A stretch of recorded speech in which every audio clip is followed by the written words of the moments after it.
He never calls after 6. Men like Sam, they write letters, not warnings. So when my lawyer's name lit up on my phone at 6:12 p.m., I knew the night had something to confess. The house smelled like cedar and old coffee. I had just ironed my blouse, the good one, pale cream with tiny pearl buttons. Friday dinners with my daughter had become my one ritual since John passed. Rituals are small boats. They keep you from sinking. I reached for my earrings when the phone buzzed again. 5 words. No greeting. Call me immediately. It's urgent. Sam Chen had handled every document of my life. The house, John's will, the trust for my grandson, Leo. He wasn't a man for drama. Urgent meant something had broken in the quiet. When he picked up, his voice was steady but stripped of warmth. Are you alone, Miriam? Yes. What's happened? Then listen carefully.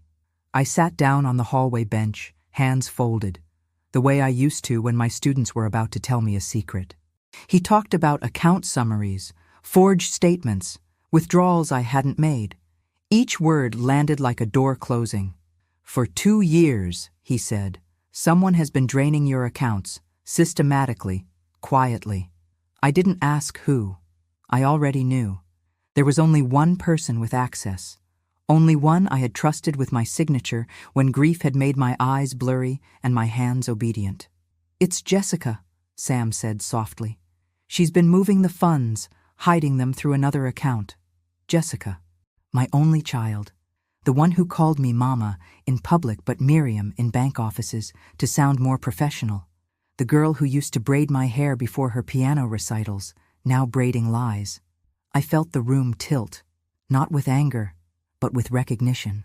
Some betrayals don't surprise you, they confirm your worst intuition. Sam continued, You can't confront her yet. Go to dinner. Smile. Let her think nothing's wrong. I need time to trace the money. I nodded, though he couldn't see me. I've lived 65 years in this skin. I know how to play polite while the world rearranges itself inside me. Before leaving, I placed my wedding photo upright. John's smile was still patient, still kind. I'm going to dinner with our girl, I whispered, and I'll listen this time. The blue envelope waited on my desk, 3 printed statements Jessica hadn't touched. They were light as feathers, but heavy as truth. I slipped it into my purse. The night air outside was thin, sharp with winter's breath. When I arrived at Jessica's gate, the lights opened automatically, like a mouth pretending to smile. I didn't cancel dinner. I picked up my coat and my receipts. They say love blinds you. I say it dims the light just enough for betrayal to look like care. Jessica's house was glowing before I even reached the door. Glass walls, marble floors, and a chandelier too bright for a Friday night. Money has a smell. This one smelled like lilies and guilt. She opened the door before I could knock. Mama, you made it. Her smile was sweet, but her eyes measured me the way a jeweler inspects a stone, looking for cracks she could use. Her hug was quick, rehearsed. It said affection, but felt like ownership. Inside, the table gleamed. White linen, golden cutlery, a bottle of wine I couldn't pronounce. When she poured me a glass, she said, You don't have to worry about anything anymore. I'm handling everything. Handling. That word again. It used to mean comfort. Now it meant control. Tom joined us with that salesman's grin he never takes off. He talked about their new project, the house upgrades, the Porsche. All the while, Jessica kept touching her bracelet, a thin gold band I knew too well. It had been mine once, before she asked to borrow it for a party. Dinner smelled like garlic and performance. She spoke in that polished tone she uses for clients, not mothers. Every word designed to remind me how capable she was, how tired I must be. Mama, banking's confusing these days. You shouldn't deal with it alone. I'll keep handling the investments. It's safer that way. Her voice was soft, but her hand was already on my future. I looked at her, my daughter with the expensive perfume and the cheap intentions. And in that moment, I didn't see a thief. I saw a woman who'd learned to survive by sounding kind. I saw the reflection of every silence I'd mistaken for peace. I placed my fork down, careful and slow. I trust you, Jessica, I said. She smiled, triumphant, radiant. But I still like to keep copies, I added, almost whispering. The smile cracked. Just a second, but long enough for truth to breathe. The air between us shifted. Tom coughed in the background, trying to fill the silence. I sipped my water and stood.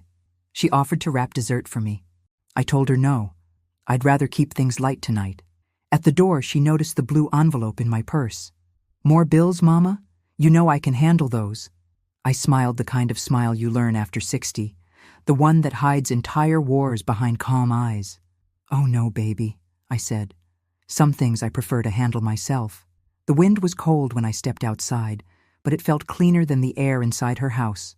As I drove home, the envelope sat on the seat beside me, silent but alive. It wasn't proof yet, but it was breathing. She thought she was protecting my money. I was protecting my memory. Grief is a fog that signs things. It says yes, so the room will stop spinning.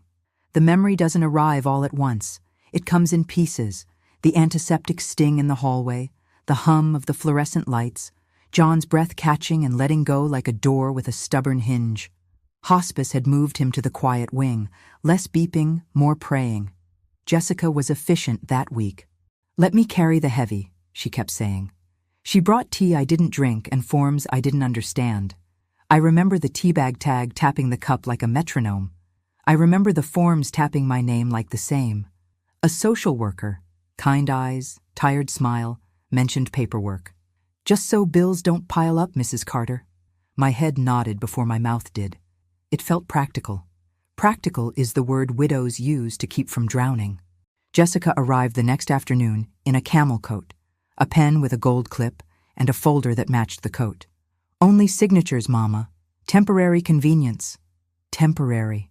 The word wore perfume. There was a notary, Donna Pierce, who introduced herself like a weather report. Calm, practiced, portable seal in a neat little case. We used a side room near the vending machines, the kind with a window that never opens and a clock that's always 2 minutes slow. Initial here, Jessica said, tapping a flag. Sign there. Date this line. Her finger moved the way a violin bow moves through scales, no pauses, no mercy. I read enough to feel obedient. Power of attorney looked handsome on the page, like a suit that would behave in church. Durable looked like a compliment. Who wouldn't want love that doesn't wear out? Just in case, Mama, she whispered, soft as ash. While you're focused on Daddy, focus is a word that hides knives. I asked one question. Can I revoke this if I need to?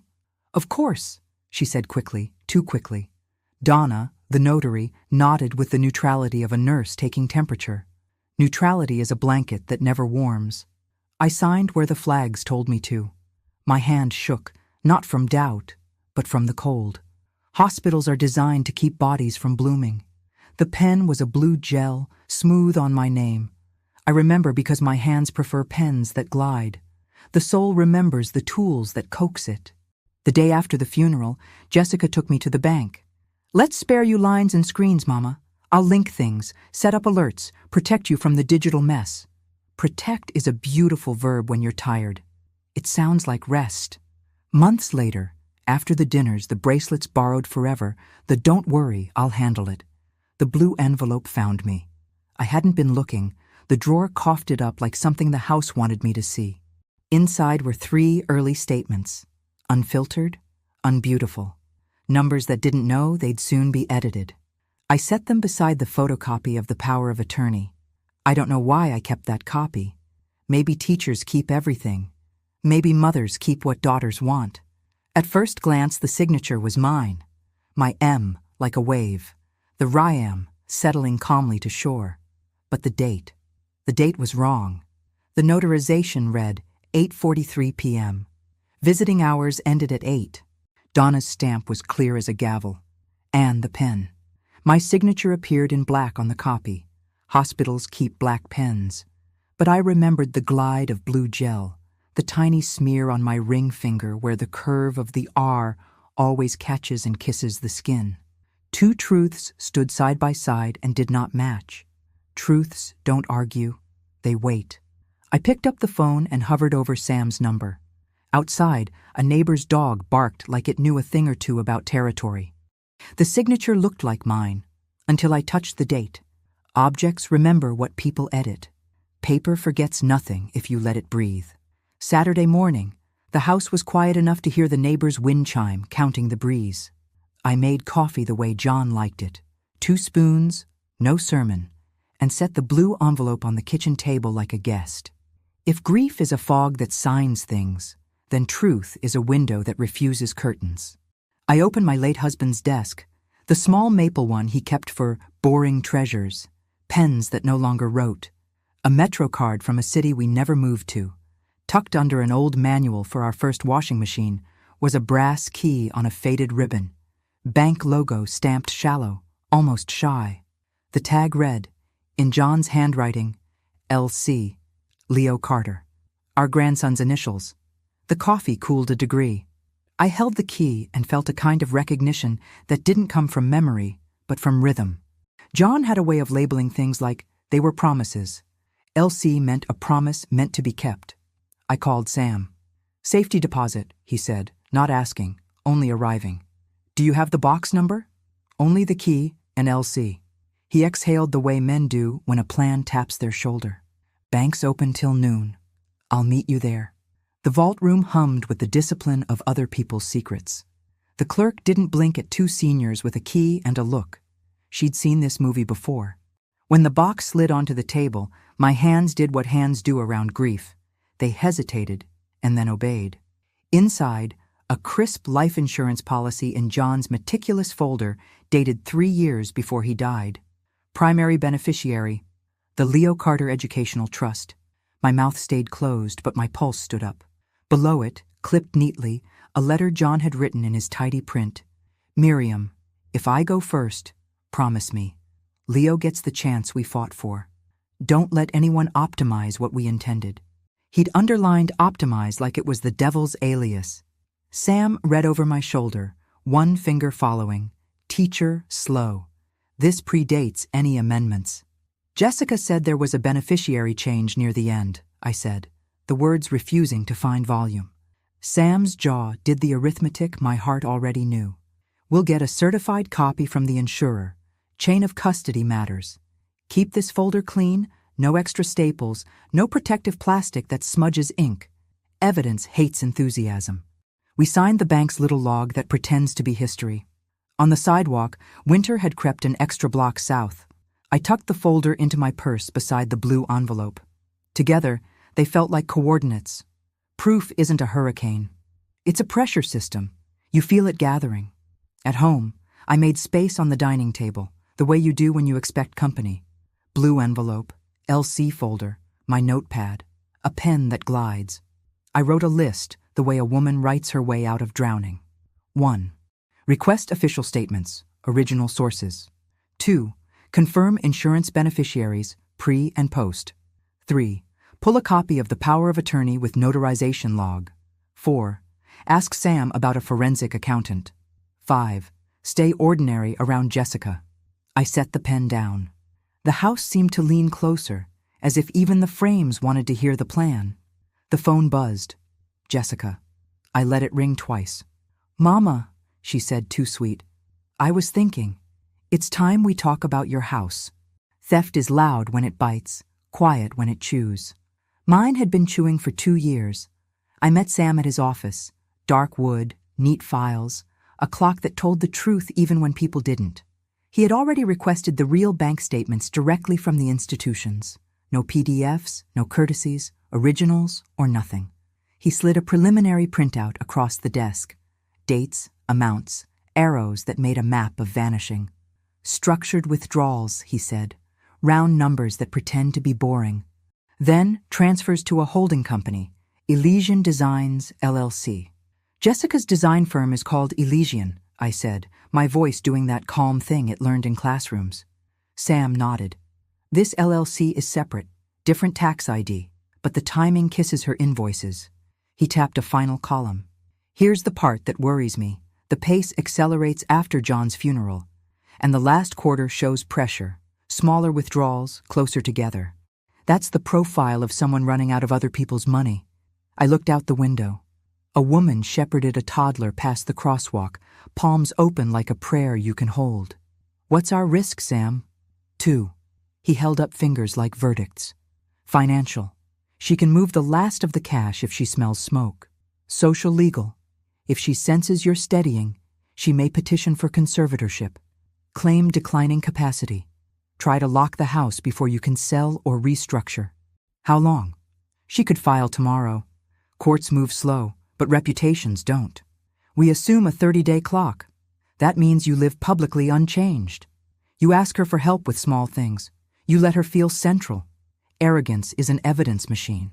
He had already called in a forensic accountant, Chloe Armstrong. She arrived like a sharpened pencil in human form. Short hair, clear eyes, no spare syllables. We sat shoulder to shoulder, not across. Women who solve know the geometry of trust. I'll trace flows, Chloe said, opening her laptop. Bank to shell to spend. I'll build a timeline and a diagram a judge can understand in one glance. I'll also pull the notary's journal for your power of attorney. Who, where, when, what pen. If there's a smudge in the story, we'll see it. What about the insurance? I asked. First, we lock the original policy chain, Sam said. Then, we request the alleged amendment with the wet signature. If the dates sing off-key, Daniel, the handwriting man, will hear it. I left the office with instructions and the strangest homework of my life. Be ordinary in public while building a quiet storm in private. Women of my age have been doing that since time learned to tell itself. The social wind shifted fast. At church, someone squeezed my hand too long, that pity press that says, "We heard you're struggling." News travels faster than facts. The cashier at the pharmacy called me sweetie, then repeated the total twice. Slow. Somewhere, a story had started to paint me smaller. That night, Jessica texted, "Let me bring a new portfolio plan tomorrow. For safety. 4 p.m., safety." The word tried on my patience like a dress it hadn't paid for. I watered my plants and practiced my face in the kitchen window, open, a little tired, grateful enough to disarm. Inside, I arranged folders like chess pieces, blue envelope left, LC folder right. A fresh notepad in the middle for the things people confess when they think you're not listening. At 3:57, a car door thumped in my driveway. I slipped my phone under the ceramic bird on the mantel, its hollow belly makes a good echo, and pressed record. Not a trap. A mirror. The bell rang. I opened the door to my daughter's brightest smile and a leather folder fat with numbers that owed me an apology. "Mama," she said, stepping in, "let's make sure you're protected." I smoothed the tablecloth like a courtroom table and answered, "I plan to be." Abusers apologize to the version of you they invented. Then they try to manage the real you. Jessica arrived smelling like winter citrus and new money. She laid a leather folder on my dining table like a sacrament. "Just proposals, Mama. Safer allocations. You've been exposed." The pause lived where she wanted the insult to breathe. I poured tea. No sugar. Sweetness was already in the room, sweating through its costume. She flipped charts with the confidence of a magician. Red arrows tamed into green, risk flattened into lullabies. "See? We move from growth to bonds. I'll put everything on auto transfer. You won't have to touch a thing." Her voice was the same one she used at 13 when she'd lied about camp fees and pocketed the difference for shoes. I tilted my head. "And the original bank statements?" Her lashes didn't blink. "They're consolidated in the system." Consolidated is how thieves say vanished. Tom drifted in late, kissed the air near my cheek, and folded himself into a chair that didn't invite him. "Mrs. Carter, we're thinking about expanding the firm. Jessica's brilliant, just needs runway." Runway is how men say your pension. I set a saucer on the charts to keep them from flying away from the truth.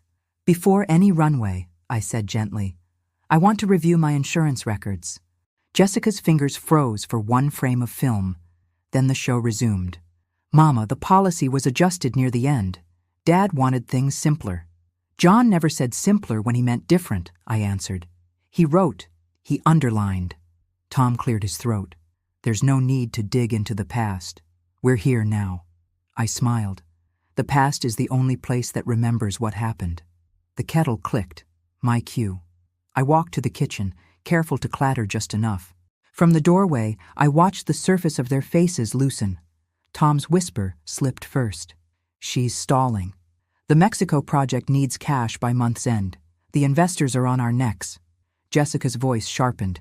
"Relax. I'll get control. If she sells the house, the numbers fall apart.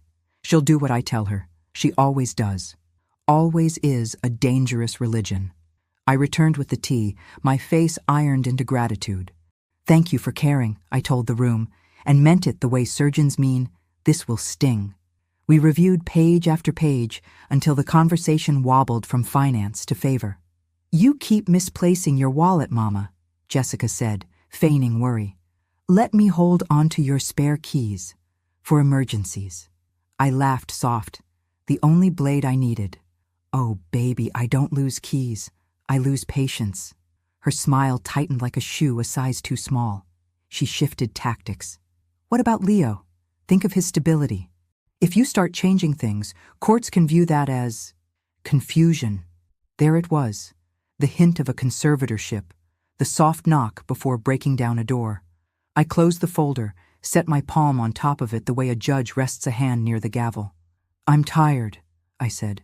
"Leave these with me. I'll read slowly. My favorite speed." At the door, she leaned in for a hug. It smelled like expensive apology. "Text me if you need anything," she murmured. "I will," I said, "when I need less." They stepped onto the porch. From the mantel, the ceramic bird kept its little mouth shut and its belly full. When the car doors thumped and the engine faded, I pressed stop, then backed the recording up to the word control. The first defeat is never in court. It's in the mirror when you agree to look smaller. 3 days later, the doorbell rang like a verdict. A courier in a tidy jacket handed me a fat envelope too light for its size.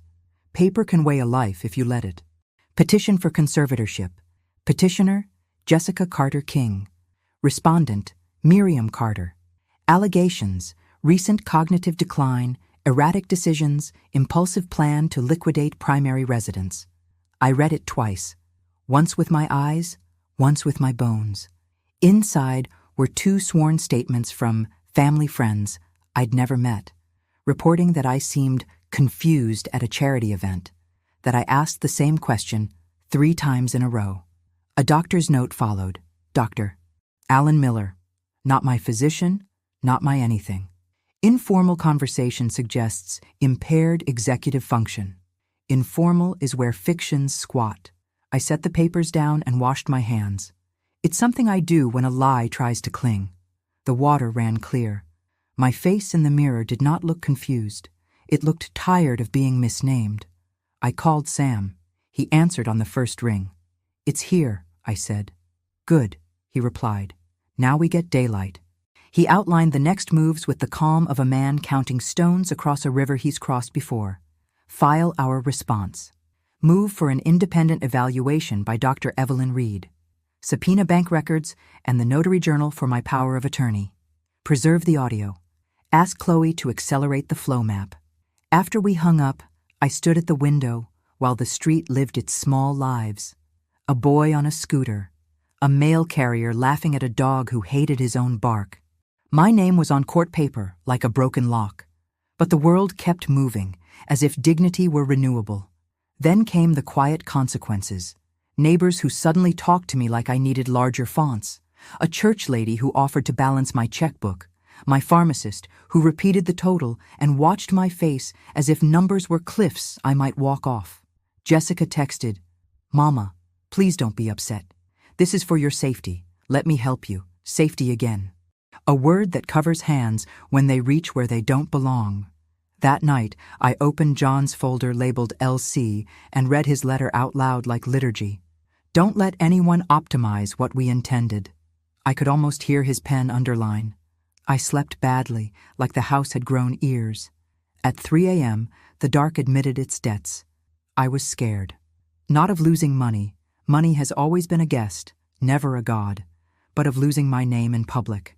Courts have a way of making a woman's truth ask permission. In the morning, Chloe arrived with a stack of quiet thunder. a preliminary flow chart connecting my withdrawals to Elysian Designs LLC, then to payments labeled management fees, consulting, and a wire to Playa del Sol Holdings, the Mexico project. She laid a photo beside it, Tom standing by a seaside billboard, grinning under the words, "Coming soon." Dates matched dates the way mirrors match faces. My phone buzzed. An email from the court. Hearing scheduled, 30 days.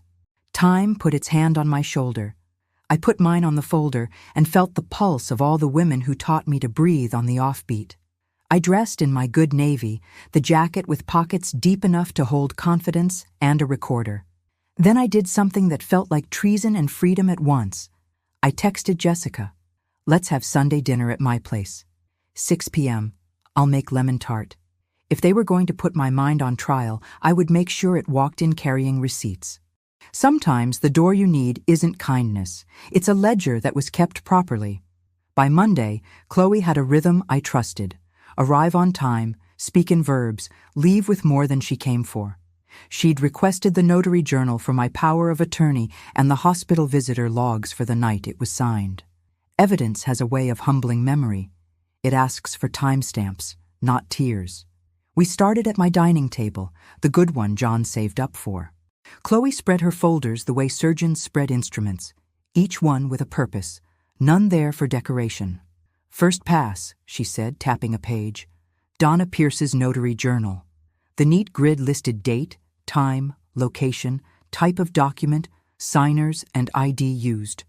Under my name, it read, POA, Durable, 8:43 p.m., St. Luke's West Pavilion, Miriam Carter. ID, State DL, presented by Jessica Carter. Presented by? I repeated. I was there. Chloe held my stare. Her journal states your ID was handed to her by Jessica. It's not illegal, but it's curated. She slid a second page forward. Hospital visitor log for that evening. Last entry. Jessica at 7:55 p.m. No entry for a notary after 8 p.m. The security desk note at 8:10 p.m. Visitors exiting, shift change. No one recorded re-entry. Chloe's voice stayed gentle but unsentimental. Hospitals miss a name sometimes, but 2 logs out of tune? That's music. The doorbell rang. I wasn't expecting company. A woman stood on my porch in scrubs under a coat, hair pulled back, eyes kind the way experience makes them. "Mrs. Carter, I'm Nurse Patel. We met that week. I'm off duty today." She raised a small envelope. "Your lawyer left a message with my supervisor. I remembered something that might matter." She sat with us at the table, palms resting on the edge like she was confessing to a good priest. "I took care of Mr. Carter those nights," she said. "Security is stricter after 8. Vendors and notaries must be cleared by the desk. We had a scare with visitors the month before, so it became rigid." She glanced at the window, then back at me. "I also remember you stepping out to cry at 7:50. I walked you back before shift change." She exhaled. "I'm willing to sign a declaration." Sometimes a stranger's memory is a mercy you didn't know you stored there. Chloe nodded, businesslike but grateful. "We'll draft it. Thank you." Nurse Patel rose to leave, then paused. "One more thing. I found this when I cleaned my locker." From the envelope, she slid a visitor wristband, dated, stamped 6:42 p.m., with my name. "I kept it because your husband said the silliest, sweetest things about your lemon tart. I don't know why I kept it." She smiled, small and real. "Maybe for this." After she left, the house felt fuller, as if another woman had silently decided to stand behind me. Chloe moved again, precise, relentless. "Next resource, the bank," she said. "Original signatures live in vaults, not PDFs. We'll pull specimen signatures and compare pressure, slant, and ink transfer. Also, postal records for change of address requests. If statements were rerouted to a P.O. box tied to Elysian Designs, we'll have a paper trail." Sam called while we worked. "Insurer responded," he said. "Original policy names, the Leo Carter Educational Trust. Amendment exists, filed 3 weeks before John passed. We've requested the wet ink original and the envelope metadata, who mailed it, when, and from which zip. Proof was gathering like rain over hard ground. I brewed tea, the way my mother did when news arrived heavy. Chloe closed her laptop. "We're not alone in this," she said, almost to herself. I looked at the wristband, the notary journal, the visitor log. Objects lined up. People too. "Good," I said, and the word felt like a hinge catching right. "Now, let's make the truth easy to read. When truth arrives, it doesn't shout. It switches on the lights and waits for your eyes." We met at Sam's office at 9 a.m., me, Chloe, and a printer with more stamina than manners. The hallway smelled faintly of toner and justice. Sam had a whiteboard ready, the kind you use when you plan to win slowly. Chloe started the presentation without ceremony. "Timeline," she said, and the projector complied. A clean line ran across the wall, marked with withdrawals that matched deposits into Elysian Designs LLC, which then matched transfers to Playa del Sol Holdings and personal spends, a Porsche, gallery purchase, Amalfi travel, private school deposit. Color bands linked dates to receipts like sutures done by a steady hand. Sam didn't rush. He let the numbers do what numbers do when they're allowed to stand together. "Now the signatures," Chloe continued, pulling up the specimen card from my bank. My M rose and fell like a habit learned young. On the amendment, the M tried too hard, overthought, underconfident. "Pressure analysis shows tremor without fatigue," she said. "That's not illness, that's imitation." Sam added the notary journal excerpt, the hospital log, and Nurse Patel's declaration onto the board like chess pieces that had been waiting to be seen. "Taken together," he said, "we have a pattern. Access consolidated under the guise of care, isolation via administrative kindness, and paper altered in the shadow of grief."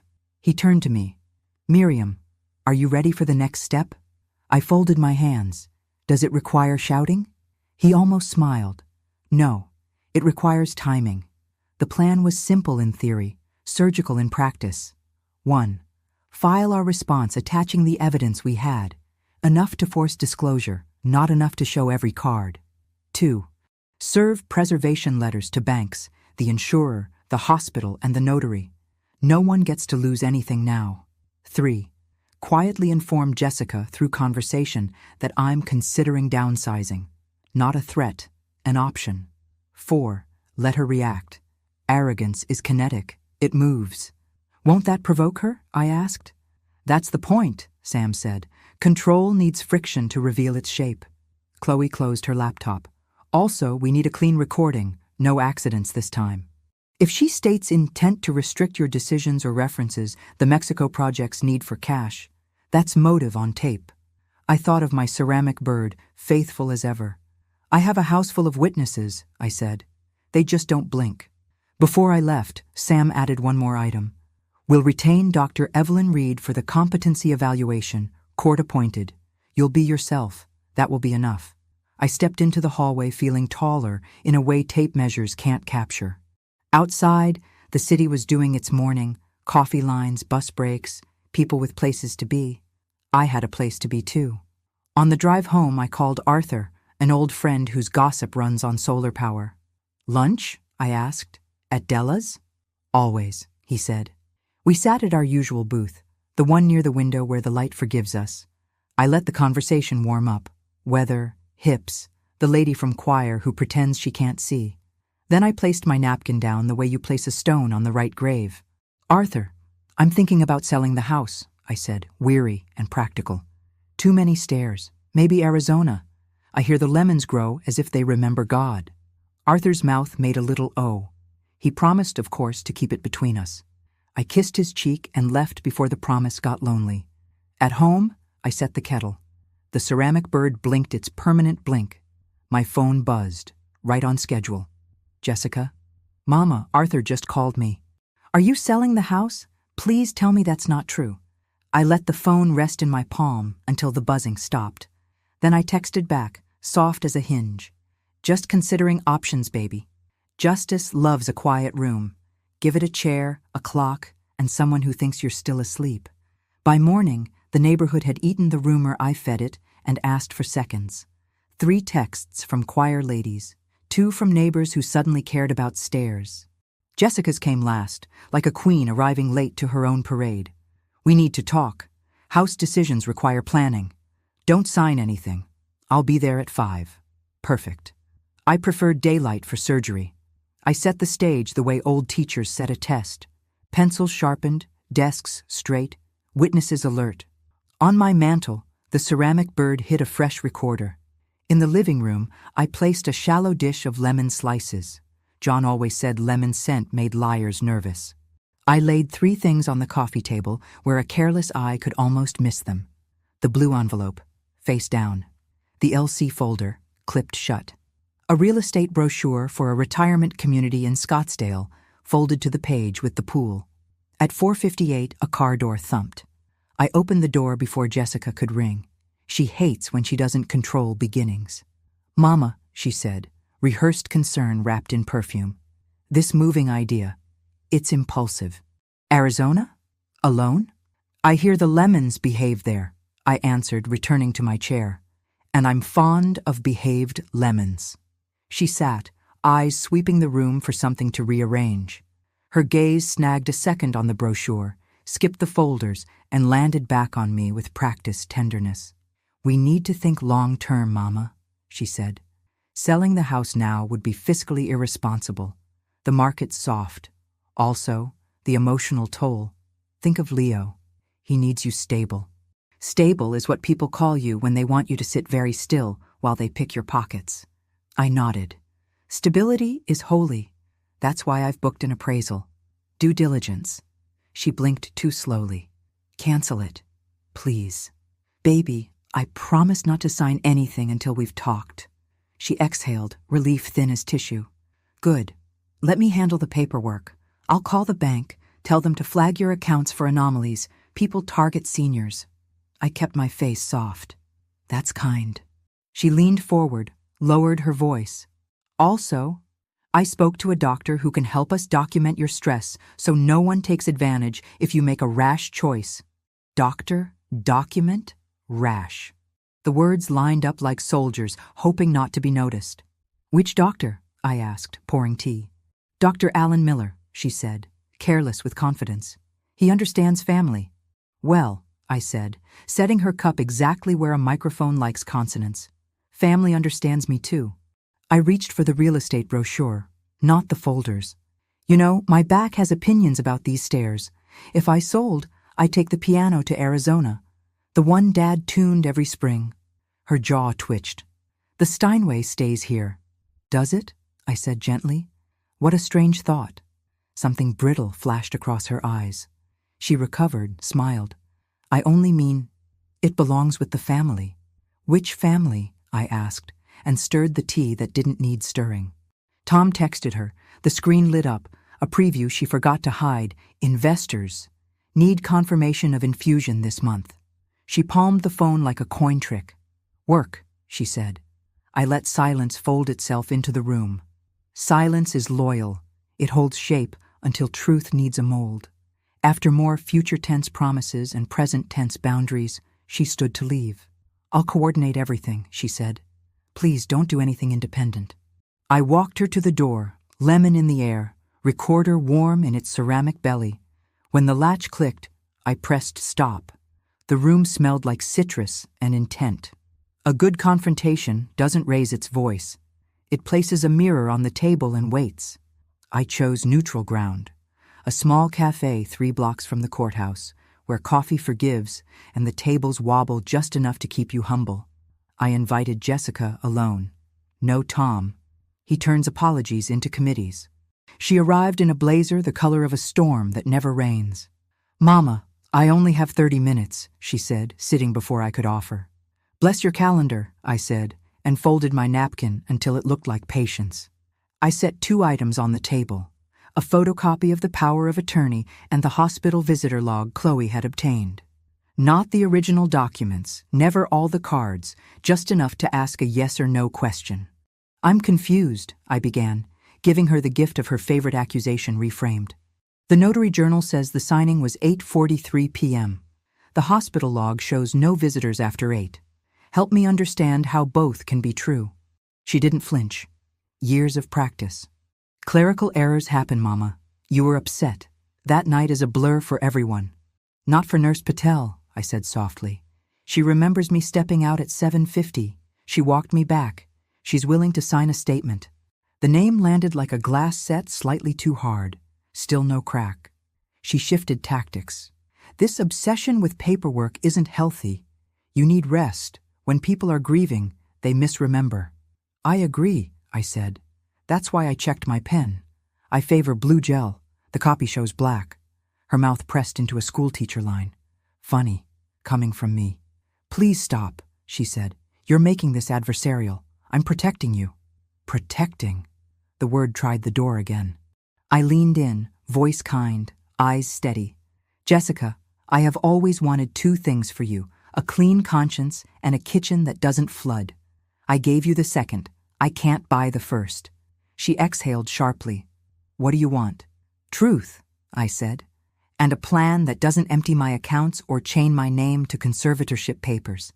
There it was, the flinch. Small, but present. You're twisting everything, she said. Tom's project is legit. Elysian invests where others hesitate. That's innovation. Innovation, I repeated. Is that what you call moving my money through LLCs that forgot to send me a birthday card? Her face hardened. Don't pretend you understand modern finance. Don't pretend love is modern, I answered. It isn't. It's ancient, and it remembers. I slid a final item across the table, a printed transcript, short, fair, precise, of the previous day's recording. Not the audio itself, just selected sentences. If she sells the house, the numbers fall apart. I'll get control. Dr. Miller can document stress. She went still, the way deer do when they meet math on a highway. That's out of context, she said. Context is available, I replied. She straightened her blazer, chose steel. If you keep pushing, I'll do what needs to be done. You are vulnerable, Mama. Everyone sees it. Then show them, I said, not unkind. But bring your receipts. A long minute passed. The cafe sounds grew louder. Cups, steam, a child declaring hot chocolate a human right. Jessica stood.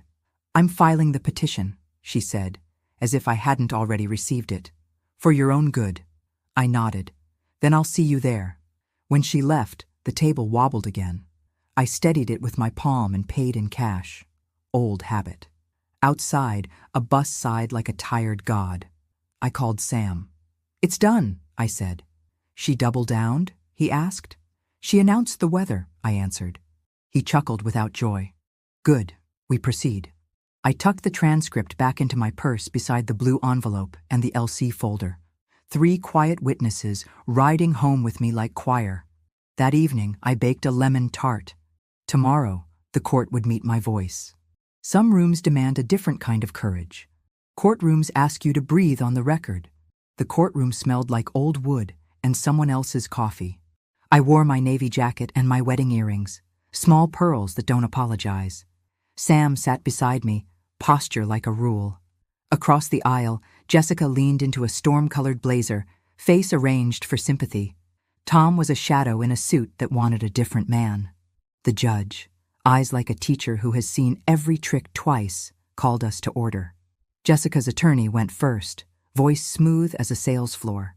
He told a story of a confused widow, an impulsive plan to liquidate the primary residence, a daughter acting from love. The words crowded each other, shiny and nervous. He called 2 witnesses who pronounced me forgetful and easily overwhelmed. I'd never met them. Then Dr. Alan Miller, not my doctor, offered an informal impression of diminished capacity. Informal, like gossip in a lab coat. Sam rose with the calm of a clock striking the hour. Your Honor, the respondent will call Dr. Evelyn Reed. Dr. Reed walked like a metronome, measured, honest about time. She took the oath and looked at the judge the way truth looks at doors. In my evaluation, she said, Mrs. Carter displays intact memory, strong executive function, and consistent reasoning. The decision to consider selling a multi-level home after a spouse's death is practical, not pathological. The room shifted a degree. Chairs remember when a lie loses weight. Next, Chloe Armstrong, Sam said. Chloe projected a timeline that held itself together. Blue bars for withdrawals, Green for deposits into Elysian Designs LLC. Yellow lines into Playa del Sol Holdings. Photos, Porsche, gallery piece, Amalfi, landed exactly on dates where the numbers got brave. She explained like a teacher who loved clarity more than applause. Now a short audio clip, Sam said. My voice, soft with practice. I promise not to sign anything. Tom's whisper. Investors need cash this month. Jessica's, sharp as polished steel. If she sells, the numbers fall apart. I'll get control. Dr. Miller can document stress. Silence arrived and sat in the front row. Jessica stared at the table like it had betrayed her. Her attorney objected. Context, privacy, tone. The judge overruled with a lift of her hand that said enough. Sam turned to me. Mrs. Carter, do you wish to address the court? I stood, palms steady against the wood that has heard too many storms. I'm 65, I said. I've graded essays at midnight and paid bills during funerals. I know the difference between a hard decision and a harmful one. I keep receipts. I would like to keep my name. No trembling, just air. Sam placed one last exhibit on the screen. The notary journal at 8:43 p.m., the hospital log ending at 8, Nurse Patel's declaration, and a photo of a visitor wristband stamped 6:42 p.m.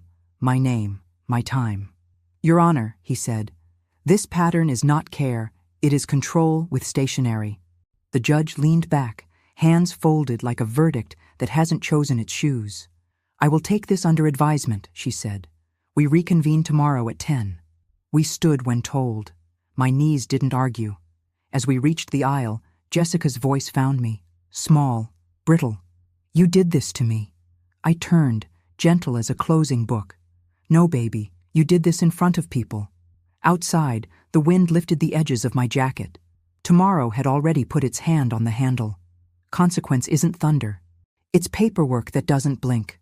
We were back at 10. Same wood, same clock, a new gravity. The judge entered with that tired grace women learn after years of listening to other people's versions. Before ruling, she said, the court will hear one additional witness. Sam stood. The respondent calls Mr. Daniel Ishikawa. He was the quiet kind of expert. No theater, just eyesight that had done its homework.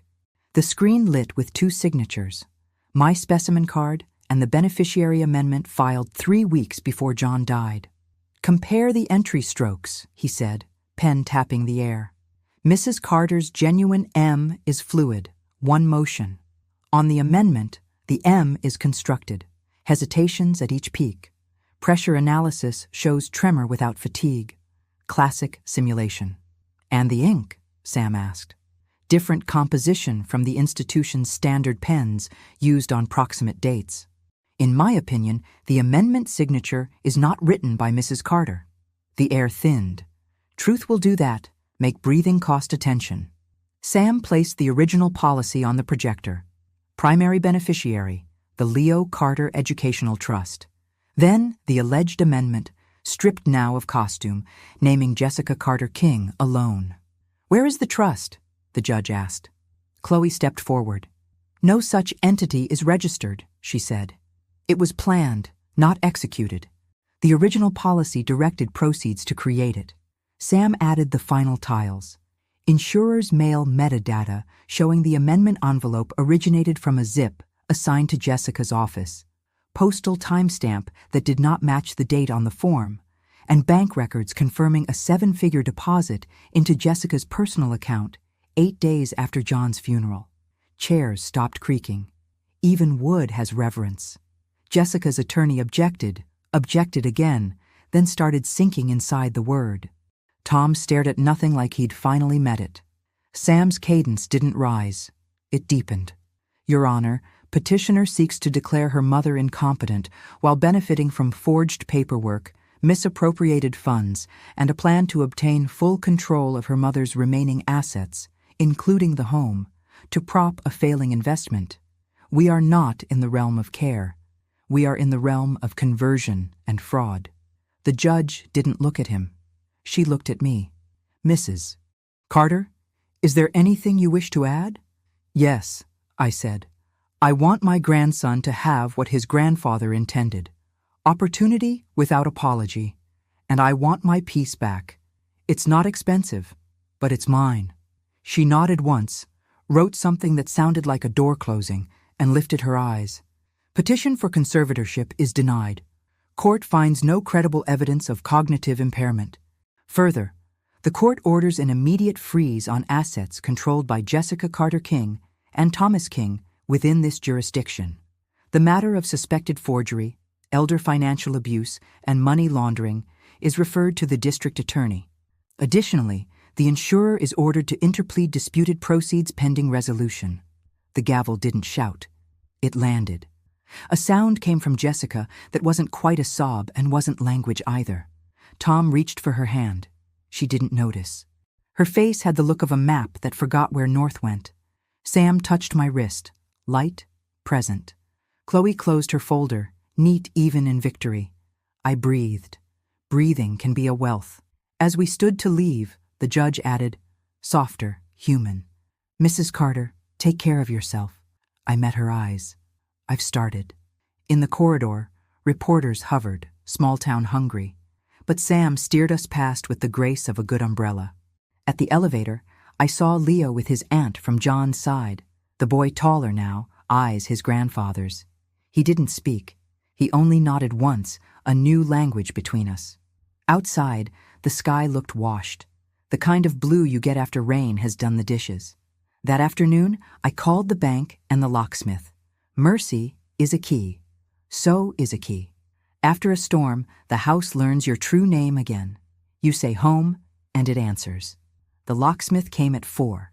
A gentleman with careful hands, he replaced the deadbolt as if he were stitching something back to life. I stood by with a small tray, water, 2 cookies, gratitude. When he finished, I turned the new key, felt the click, and heard a quiet sentence. Mine. Sam handled the calls I didn't have to make. The bank confirmed the court's freeze. The insurer opened an interpleader file. Chloe stayed on the numbers like weather, steady and exact. I took the small tasks, rolling the lemon tree back into the sun, washing the good glasses, putting John's letter in a frame near the pantry where truth is hungry. Boundaries arrived, dressed as errands. I changed the passcode to my email. I closed the joint credit card I never used. I canceled a delivery Jessica had set up for me, pre-selected groceries that made me feel like a guest in my own life. At dusk, I wrote a note to Leo. Not a speech, a bridge. I owe you the future your grandfather promised. It's coming in pieces, like a quilt, legal patches, honest stitches. When it's ready, it will be yours to stand on, not lie under. I didn't send it. Not yet. Some letters need a better sunrise. Sunday came with its rituals. I baked the lemon tart. I set an extra fork as if John might forget and come anyway. At 6, the doorbell rang. Not Jessica. Leo, with his aunt from John's side waiting in the car. He stood on the porch, an apology in sneakers. Grandma, he said, taller now than my doubt. Come in, baby. He looked at the new lock, then at me. I nodded once. He nodded back, a language we didn't have last year. We ate tart standing at the counter the way conspirators do. He didn't ask about courts. Teenagers know when silence is carrying something fragile across the room. Instead, he told me about a physics project that wouldn't behave, and a coach who believed in loud more than skill. When he reached for a second slice, I handed him an envelope, the good kind, thick, dignified. Inside, the Leo Carter Educational Trust, draft, drawn by Sam that morning, funded upon recovery of disputed assets, with a seed from my unfrozen savings. The preamble read, for education, craft, and beginnings. Leo read it twice, mouth set like a promise he made to himself. Grandma, he said, voice rough with boy and almost man. I'll earn it. You'll use it, I corrected, smiling. Earning is for wages. This is for wings. He hugged me quick, the way boys pretend is casual. On his way out, he looked at the framed letter by the pantry. He'd be proud, he said, meaning John. He'd be loud, I said, laughing. And then quiet. The quiet part was his favorite. After they left, I put on my good Navy robe, the one that forgives. I deleted Jessica's unsent text drafts from my mind. I will not litigate with a mirror. The phone lit with a message from Sam. DA acknowledged referral. Expect subpoenas this week. Rest tonight. I set the phone face down. Rest is a form of testimony, too. Before bed, I opened the front door to the night air and said a small prayer that didn't ask for anything. It only named what had returned: my breath, my key, my pace. I didn't slam any doors. I adjusted them until they closed without speaking. Freedom doesn't arrive with fireworks. It shows up as a morning that doesn't explain itself. Spring came like a woman who knows her worth. No hurry, all certainty. The DA's office did what it was made to do. I did what I was made to do. Wake up, make tea, carry my name without supervision. Papers moved. So did consequences. I didn't track each headline. Headlines don't tuck you in at night. On a soft Thursday, I took the bus downtown just to remember how cities breathe. I sat by the window and watched people choose themselves at crosswalks. In my purse, lipstick, a pen that glides, one lemon candy, and a thin folder with the formal trust documents for Leo. Final now, funded enough to begin. Not everything recovered, not yet, but enough to satisfy John's underline. I stopped by the small print shop where they still respect paper. The owner, a woman my age with ink on her fingers, bound the trust copy with a blue spine and slid it across to me like a diploma. "Congratulations," she said, as if I'd finished a long course in breathing. At home, I set the trust on the dining table and placed a simple brass key beside it. Not to my house, Leo has that somewhere down the road, but to the little upright piano I found on consignment, tuned to kindness.